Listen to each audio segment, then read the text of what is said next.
For more information about this or any episode of the podcast, check out the website at philosophizethis.org. We have additional content, further reading, transcripts of every show, all free, of course. But if you value the show as an educational resource and you want to help keep it going, you can find out more about how to do that at patreon.com/philosophizethis. Or alternatively, if you're buying something from Amazon this week anyway, consider clicking through our banner. It's at the bottom center of the landing page of philosophizethis.org. Small percentage goes back to the show. It may just be a click for you, but every little bit adds up. Thank you for wanting to know more today than you did yesterday, and I hope you love the show. All right, so I want to begin the show today by asking you guys a question. I don't know. I'm pretty sure none of you guys have asked yourself this before. You ready? Who owns you? Who owns your body? I mean you as a spiritual being, or as a mind that operates this body, this bag of chemicals that you're walking around in. Who owns that bag of chemicals?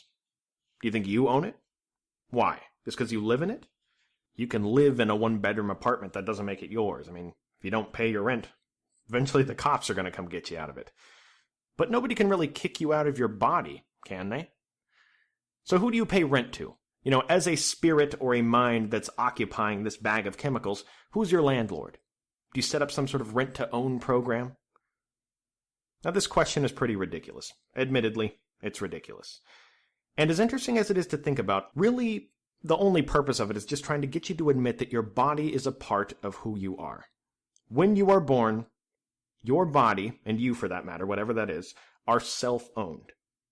Figuratively speaking, there is this, like a bill of sale. There's a deed to your body that's signed over to you and you possess it. And you exist in this role of self-ownership. It's pretty clear if that's the case, you're entitled to your body at birth. But is that the only thing that you're entitled to at birth? What else are you entitled to simply by virtue of being born? Now that's a question that's pretty interesting to think about for a while. And by the way, as these thought experiments that we start to delve into get more and more relevant and they start to be more modern and relatable, maybe the best way to listen to this show might be when a philosopher asks a question, or if I ask a question, to just pause the show and think about it for a while. Brainstorm it. You can get in that habit of thinking about things philosophically. I don't know. But all that said, let's say that you own your body. You're in this state of self-ownership. Does that mean that you have control over it? And if so, how much control? I mean, after all, there's tons of things that we own that we don't have full control over. I mean, just because you're an 80-year-old lady with a car that has a sticky gas pedal, that doesn't entitle you to complete control over it. I mean, you can't drive it through a 7-Eleven, for example. These are all good questions to think about. And now that we've asked all of them, now that we've gotten our mind to this place, I want to tell you guys something. I want to tell the listeners of the program Philosophize This something that's going to blow your mind. You are not entitled to complete control over your body. Look, it's common knowledge that 6,000 years ago, when the Lord, with his eternal grace, put the very first human on planet Earth, his name was Adam, he gave Adam dominion over all of the fish and fowl on planet Earth. I'm sure you've read that passage from the Bible. God said, quote, "Be fruitful and multiply, and fill the earth, and subdue it, and rule over the fish of the sea, and over the birds of the sky, and over every living thing that moves on the earth." End quote. Now, God gave this guy, Adam, a pretty daunting task if you think about it. I mean, he essentially gave him dominion over every living thing that moves on the earth. Well, one very small part of all of those living things is you and me. Well, I guess more importantly, part of all those living things on planet Earth were Adam's kids. And let's not forget about the 5th commandment, guys. Honor thy father and mother. We are not born free. We are born as subjects of our Father, who we're beholden to. The first and most natural form of government, if you're a human being living under the God of the Old Testament in this natural world, is a monarchy. This is the most natural form of government. It's the system of government that God himself initially laid out. It's the one that we are the most used to. We are born unfree, and we should stay that way. You guys agree with that? Now, not to shock you guys, but I don't actually believe all this stuff I just said. This was the basic position of a 17th century political theorist named Sir Robert Filmer. And if you couldn't tell, he was a huge supporter of the monarchy. He put it this way, quote, "The first government in the world was monarchical and the father of all flesh. Adam being commanded to people and multiply the earth, and to subdue it, and having dominion given him over all creatures, was thereby the monarch of the whole world. None of his posterity had any right to possess anything but by his grant or permission, or by succession from him. The earth, saith the psalmist, hath he given to the children of men, which shows the title comes from fatherhood." End quote. This position that Filmer's laying out is known as patriarchalism. The king or monarch of a particular government serves the role of the father, and we as the people should be subservient to him and kind of like his children. Well, as we've talked about before, this time period that we're talking about is full of all sorts of intellectual battles going on. And the one that was probably the most relevant to us today, the one that impacted us the most, was this battle of which political system is the most appropriate. And one of the guys that was putting his life on the line day after day, constantly running from people and fighting against monarch rule, was a guy named John Locke. He's the guy we're going to be talking about today. Now, if you live in the United States, or most modern nations for that matter, you're very familiar with the political philosophy of John Locke. It was what the Founding Fathers used as a framework when building the Constitution. Well, him along with Montesquieu, but we'll get there. The important part for us to take from this soliloquy that I started the show with is that each and every day that you wake up and you go to your job in the 21st century, you are still feeling the effects of this battle that we're about to talk about, this battle that John Locke fought way back in the 1600s. I mean, look, we think of a battlefield. We've all seen videos of huge explosions, hopefully not in person. And these explosions are incredibly dramatic and scary, and they affect us in a weird way. But there are very few bombs in the history of man that still affect people centuries after they were initially dropped. And this bomb of political theory set off by John Locke in the 1600s, who, by the way, spent most of his life on the run and scared just to be able to drop it, we are living politically in modern times in the shockwave of that bomb. That's how huge this was. So the ideas themselves that we're talking about today, we're all going to be familiar with. And look, it's easy just to write them off on that basis alone. You say, oh, I've already heard about that. I already know about that. I can just tune out this episode. But look, context is everything. And if we understand how John Locke arrived at these ideas and, where he's shown his lantern of reason through the darkness to develop this system, it can give us some very nice insights into the modern world that we're living in. When John Locke wrote his 2 treatises on government, which is where we get his political philosophy, his second one was the one that was a huge influence on the Founding Fathers. When he wrote both of these treatises, he was responding directly to Sir Robert Filmer and his defense of patriarchalism. His second treatise on government was a direct counterattack in this intellectual war zone. To put it lightly, Locke thought that the idea that we were born unfree children under the dominion of some father figure was complete trash. All right, he attacks the argument of Filmer on 2 different fronts and, in my opinion, completely destroys it. One, Filmer's interpretation of God pronouncing Adam as the monarch steward over every living thing on planet Earth, he thought that was a pathetic distortion of reality. Locke says that when God said all that stuff, when he said to fill the earth, subdue it, rule over all the fish of the sea and the dragons and all the stuff that you have to rule over, he says that if you read the Bible properly, if you actually pay attention to the context of what he's saying, it's glaringly obvious that he wasn't talking to Adam in particular.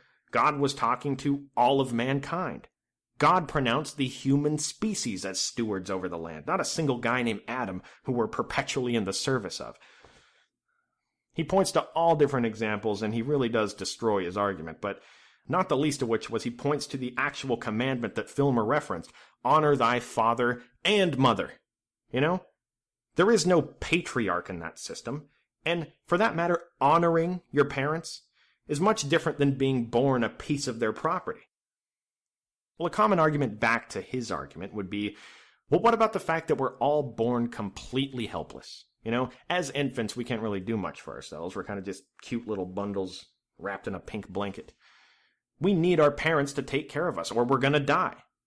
Are we really born free? If that's the case there, don't we need our parents? And Locke says, yes, we need our parents, but we are born free. We just aren't able to exercise it yet. And he gives a really good counterexample. It's similar to our ability to reason, he says. As humans, we possess an innate faculty of an ability to reason. Not many people would argue with that. But as infants, we really have no way of exercising it yet. What are we going to reason about? Like, what kind of baby food we're going to eat? But Locke's point is, would you say that we're born irrational creatures by nature? Or would you say that we are rational creatures that just don't have the ability to express it yet? He uses this example to make the case for why we're obviously not born unfree. He says, quote, "Thus we are born free, as we are born rational. Not that we have actually the exercise of either. Age that brings one brings with it the other too. And thus we see how natural freedom and subjection to parents may consist together, and are both founded on the same principle." End quote. Now the implications of this are huge. All right? So if we're not born into a world instantly under the control of some other person, as Filmer laid out, then in a sense, we are created equal. We are self-owned machines.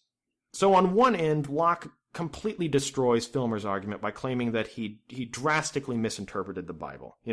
You were completely wrong in the way that you interpreted this passage. But look, let's say that you didn't misinterpret the Bible so badly. You're still wrong. You were flawed from the start, Filmer. We shouldn't look to things like the Bible to determine what system of government we have. Locke thinks that the Bible's good for a lot of things, but when it comes to finding out what system of government we should manage ourselves with, reason is much better for that. Locke talks about how we misuse the Bible at times. He talks about all these things that theologians claim is divine revelation laid out in the Bible that reason could never arrive at alone. He just doesn't think that's true. He has this really great section where he uses an example, the same example we talked about before, that God at some point in history made this declaration that we, as the human species, are hereby kings over all of the animals of the earth and that we should eat them. Well, John Locke goes, why do you even need God to say that to arrive at that conclusion? Do we? If you believe that God created us, if you believe that a God created you, then you must also believe that he created all the processes of your body too. And the fact that we have innately such a strong desire to live, the fact that we get hungry, the fact that we want to eat all those other creatures of the earth, that alone should show you that eating those animals is a behavior that God endorses. And the significance of this has nothing to do with you being a vegetarian. All right? The significance is that now we can use reason and our place in the natural world to determine what correct behavior is. And it's a much better system to Locke, because if you use reason, you don't need to worry about misinterpreting some obscure tweet that God tweeted out 2,000 years ago. You don't got to misread that and live your life incorrectly. And he's very clear about this. He talks about the different ways God could have created the world, but didn't. Why didn't he? This world is a very deliberate construct of this creator. So what that means is that if somebody like Descartes can measure things in the natural world, and he can find these mathematical constants and try to arrive at a universal mathematical system, all right? If also people can study substances in the natural world, and they can study how they react to each other, and they can arrive at a system of chemistry that's measurable. If other people can study events in the natural world and come up with a system of meteorology, is it really that crazy to think that we could study our place within the natural world and come up with a system of ethics? Or a political system, for that matter? Doesn't seem that crazy. This is a tough pill for people to swallow in modern times sometimes, because people are usually given a system of ethics. It's a gift. All kinds of examples of this. Some people sit around on the couch and they watch TV a lot, and they see somebody on TV that they admire, and they idolize them, and they want to emulate their behavior. They want their life to resemble Don Draper's life, so they start trying to emulate his behavior. People are told in church all the time that God chose these behaviors for you to do them, and if you don't do them, it's going to cost you. But this isn't always how it was. Thinkers for a long time wondered to themselves, what do we base our system of ethics on? If we're trying to come up with the best way to live, what do we base that on? It can't be arbitrary. And just as a thought experiment, just imagine that TV and the Bible didn't exist for a second. If you were forced to start your own ethical doctrine, you needed to come up with a system of behaviors, where would you start? What behaviors would matter to you? Certain things we know that we feel. Like we hate it when somebody steals something from us, right? But what would you use as a basis for making the claim, if that was part of your ethical system, that stealing is wrong? What would you use as a basis for that? Well, lucky for us, we've already talked about several examples of this. The Epicureans from the Hellenistic age, for example. They looked for a certain default human behavior, right? If you remember, they said that from the very moment you're born, one thing seems to be certain, and that's that you avoid pain and seek out pleasure. We can measure this. If you go up to a newborn infant and you pinch its skin, by the way, don't actually try that at home. If you pinch the skin of a newborn baby, it retracts. It pulls its arm away out of instinct. Now, from that, the Epicureans were able to say, okay, pain seems to be something that's bad to humans, and we always strive towards pleasure. So from that, they decided that pleasure was the ultimate good. And from there, it's just a matter of you truly knowing what brings you pleasure in the long term, as opposed to what you just think brings you pleasure in the short term. Again, they asked, what does it mean to be a human being living in this natural world? Oh, it's an aversion to pain. Let's develop an ethical system around it. But this is just one example of many. Well, back in the 17th century, there were several thinkers, including Thomas Hobbes, who we've already talked about, and John Locke, who thought that by using reason to analyze human nature and our place in the natural world, certain universal truths can be deduced from it. This system, this is important, this is what is known as natural law. I've already talked about natural law a little bit. Hobbes laid out his own natural law, but this is the premise behind it. Now, the rest of this episode is going to focus on what this natural law is to John Locke, but let's put this giant umbrella of justification over all the rest of this. Just like a law can be on the books in today's world, and that law is essentially worthless if no police are actually enforcing it, just like that, this system of natural law can exist, and it is essentially worthless if there's nobody there to enforce it. Locke said, quote, "Political power, then, I take to be a right of making laws with penalties of death, and consequently all less penalties, for the regulating and preserving of property, and of employing the force of the community in the execution of such laws, and in the defense of the commonwealth from foreign injury. And all this only for the public good." End quote. So when put the most broadly, this is the role of government to John Locke, to preserve the rights afforded to us by natural law, all of them. Now, this is much different than the other political theorists we talked about, Thomas Hobbes. They're commonly compared because they focused on such similar issues, but they were so different from each other. Remember, Hobbes thought the role of government was to maintain stability, to prevent chaos. And as individuals, we didn't have any unalienable rights. We just had a will to survive. Many of the rights that we did have in a state of nature were handed over to the Leviathan in the interest of self-preservation. The government's job to John Locke is to protect our natural rights. Now, the important part for us is, what are those rights? Well, put the most broadly, life, liberty, and property.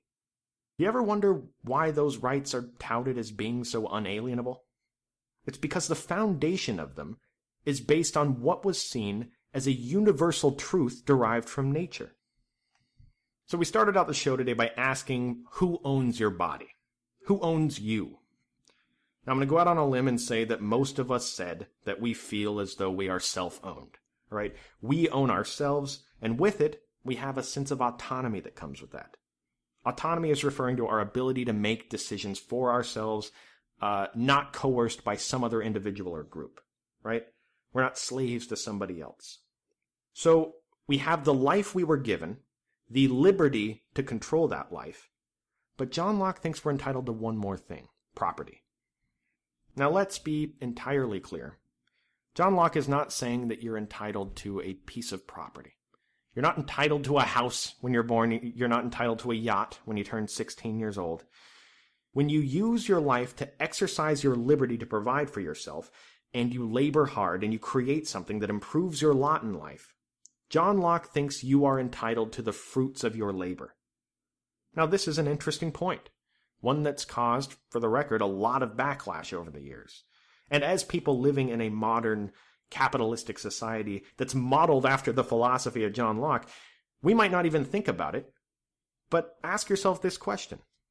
Why are you necessarily entitled to what you create? Why is that yours now? Well, maybe the best way to understand why John Locke feels this way is to consider the alternatives. Look around you for a second. Everything you own, everything you consider to be the fruits of your labor, was at one point in its history a natural resource harvested from the earth in some way. Let me look around. Books. They're made out of paper, which comes from trees. Cell phone. Your cell phone is made out of a bunch of electrical components and the tears of some factory worker in a third world country. We exist in a world, whether we like it or not, where using that natural right of liberty when trying to provide for ourselves forces us to use the natural resources of the world. We have no choice. If we don't want to starve to death, we need to use what's around us to survive. Look, just because you look around you and none of this stuff looks like it came from nature, none of this stuff just magically appeared one day. It's some natural resource that's been doctored and processed by a factory down to provide some useful purpose to you. All this stuff comes from the earth. So if we are forced to use the resources of the world, it begs the question, who owns those resources? I mean, really, what good is your life and liberty if you're born into a world where there's no resources to use? You're just going to die. But the more relevant question for us is not who owns these resources, but who controls them. Well, there are actually a lot of possible answers to this question, and it's fun to brainstorm and try to think of a method that we could use today that would be fair to everybody and allows some level of control over them. But just for the sake of this show and time, let me talk about a few of the common ideas. So how do we manage these resources? One possibility is that we assign a group of people to be the overseers of these resources. Now, as difficult or impractical as that may sound, these people would essentially catalog all the resources that people could provide for themselves with, everything on Earth, all the trees, the rocks, the sand, the dirt, coal mines, gold mines, everything. And then they'd be assigned the task to perfectly and equally distribute one part to each and every person living. That sounds fair. I mean, that way nobody goes without the tools they need to be able to exercise their liberty to provide for themselves. Now, the common argument against this one is that it is horrendously ineffective in practice. You could find 100 reasons, really, but how about the fact that all men are created equal, but not all natural resources are created equal? There's going to be some people that get, just a field full of dirt and trash, and then some other people get a mine full of gold and silver, right? How could that be evenly distributed? And look, even if it could be implemented in real life, let's not forget about the idea that in this model, we are handing over complete control over the resources of the world to a very small handful of people. And I think we've seen how that pans out. Human nature doesn't really go along with that one. Well, another common recommendation of dealing with this resource problem is, why does there even need to be a controller at all? This is another option. Why can't we just all take whatever we want, whenever we want, when we need it? Well, aside from the giant environmental catastrophes that could occur if we just allowed for the unrestricted extraction of whatever resource you want whenever you want it, aside from that, the biggest attack on this method of managing it is that it's just not consistent with human nature and reality, kind of like the last one. You can't be mad at people that think this way because they're usually really compassionate people. They're usually really far-sighted people that are content with what they have. But the problem is, Hitler didn't invade Czechoslovakia because of scarcity, all right? He didn't continue into Poland and France because his people were incapable of surviving on the resources that they already had. His goal was conquest and glory, and this is an important element of humanity that we need to consider. Let's not project how we would act in a given situation onto the totality of the human race. You know, there are selfish, greedy, bad people in the world. It's not like we're not locking these bad people up, but even with an overcrowded prison population, there's still enough people that are willing to infringe upon your property that you have a car alarm on your car, right? You don't want somebody to steal your car. It's a possibility. You have locks on your doors.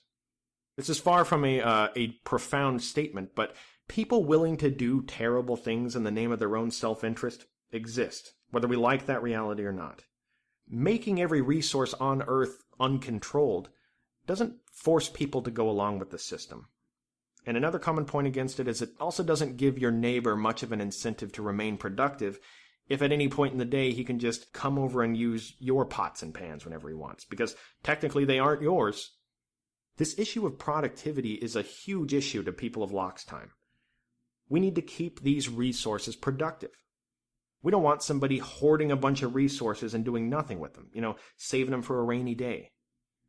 Just for the record, this is the basis for a lot of modern advocates of taxing private property.